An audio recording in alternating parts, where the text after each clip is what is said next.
Bom dia e boa tarde, meu nome é Jordan Freitas Duarte e hoje eu vou apresentar um trabalho fruto da minha iniciação científica realizado no Lab Imuno sob orientação do professor Tiago Luiz de Paula Castro, denominado de Seleção de Potenciais Alvos Farmacológicos contra a Corynebacterium pseudotuberculosis.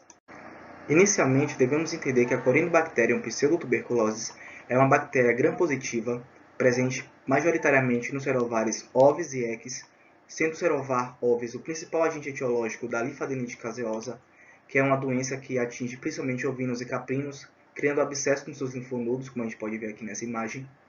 E sendo o Brasil o responsável por 3% da população mundial de ovinos e caprinos, a necessidade por novos tratamentos, uma vez que os tratamentos atuais não são efetivos contra essa doença, urge. Por isso, essa pesquisa é tão importante. Considerando a economia de reagentes e também a velocidade do processamento de dados, neste trabalho foram utilizados os métodos in silico. Primeiramente, foi realizada a construção da biblioteca de genomas das linhagens de Corynebacterium pseudotuberculosis. Essas linhagens da Corynebacterium pseudotuberculosis foram adquiridas através do NCBI, National Center for Biotechnology Information, no formato FASTA. Então essas proteínas foram obtidas e foram filtradas através da RefSeq, que é a Referential Sequence Database, como um parâmetro de confiabilidade. Na sequência, foi realizada a predição de ortologia entre linhagens de Corynebacterium pseudotuberculosis. A realização das buscas por sequências ortólogas foram realizadas por meio do programa OrthoFinder.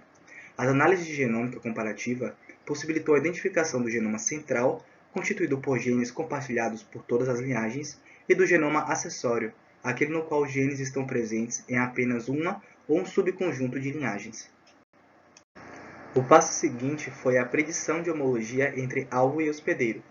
A homologia entre as proteínas selecionadas e as proteínas presentes no organismo do hospedeiro foi avaliada utilizando a ferramenta BLASH, Basic Local Alignment Search Tool, aplicada em terminal Ubuntu, considerando como hospedeiro as linhagens Capraírcus e Oviaris. Essa é uma etapa importante para que não haja ação de fármacos sobre proteínas endógenas. Na etapa de número 4, além de considerar que essas proteínas são ortólogas e também considerar que elas não fazem parte do genoma do hospedeiro, também é necessário se entender o local dessas proteínas. Por isso, as proteínas presentes no genoma central da Corynebacterium pseudotuberculosis foram selecionadas para avaliação da localização subcelular. Para isso, as sequências proteicas foram submetidas ao programa SURFG, o qual possibilitou a identificação das proteínas referentes ao genoma central, também presentes no citoplasma bacteriano. Estar presente no citoplasma bacteriano facilita a ação dos fármacos e por isso essa é uma etapa bastante importante. A etapa subsequente foi a determinação da essencialidade dessas proteínas. Essa determinação de essencialidade foi realizada utilizando o Pipeline Builder for Identification of Target, chamado também de PBIT. O PBIT ele relaciona essas proteínas com proteínas utilizadas para inibição em outras espécies homólogas, ou seja, através do PBIT a gente consegue entender se essa proteína sendo inibida poderia gerar uma melhora ou quem sabe uma cura da linfadenite caseosa. Bom, considerando as metodologias empregadas de construção da biblioteca de genomas, predição de ortologia, predição de homologia entre alvo e hospedeiro, seleção de alvos terapêuticos e determinação da essencialidade deles, tivemos que algumas proteínas não passaram pelos filtros. As proteínas sem grupos ortólogos, as proteínas endógenas do hospedeiro e as proteínas não essenciais ficaram para trás nesse processo, nos levando à eleição de potenciais alvos farmacológicos. São eles 8, Primeiramente, a proteína no G, de terminação e antiterminação. A segunda, a RPLA, proteína 50S ribossômica L1. A TSA-B, uma transferase. As SUF-B e SUF-D, proteínas de montagem de agrupamento ferro-enxofre. A UDP-N-acetilglucosamina 1-carboxivinil transferase. A antranilato sintase componente 1 e a proteína de ligação ao DNA de fita simples.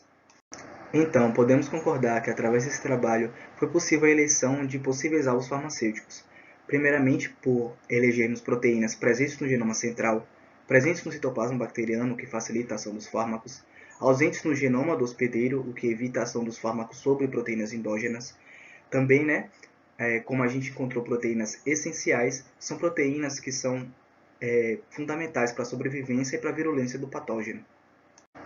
Em conclusão, podemos observar que os métodos in silico foram eficientes na eleição de alvos farmacêuticos, obedecendo a parâmetros coerentes na seleção de proteínas, demonstrando velocidade e economia nas análises que serão refletidas em etapas futuras. A eleição dos possíveis alvos é uma das etapas fundamentais para a realização do docking e da dinâmica molecular, análises as quais providenciarão os potenciais fármacos empregados nas análises tanto in vitro quanto in vivo posteriores. Sendo assim, uma etapa fundamental para acelerar as análises e a concepção de fármacos anti-CP. Gostaria de aproveitar para fazer meus agradecimentos ao CNPq, à UFBA, à Faculdade de Farmácia e ao LabMuno. Essas são as minhas referências e mais uma vez obrigado pela atenção.